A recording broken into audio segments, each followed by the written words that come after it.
Hello everyone, let's talk about the words that describe sadness, unhappiness, low mood, dark atmosphere. These words are glum, sullen, somber, and morose. All these words are adjectives and they have their own slight distinct connotations when they're used, from the weakest to the strongest.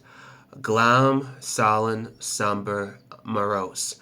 Let's start from the weakest, glum. Glum describes someone uh, who is in a low mood, sad, unhappy, frustrated, usually for a brief or short period of time. For example, after they've lost their game.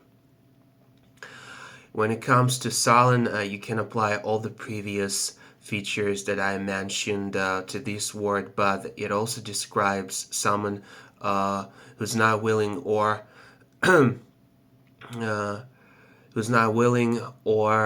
uh, refusing to talk because of their sadness.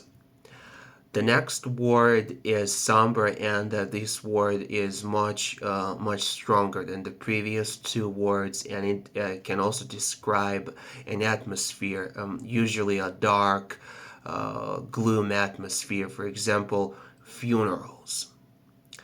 And the last word in our list for today is morose, the strongest from them all, and all the features that were in previous words, you can combine them all and apply to this word, and also it describes persistence.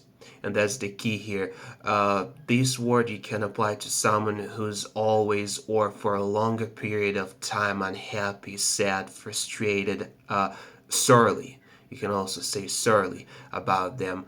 And that's all that I wanted to say for you guys.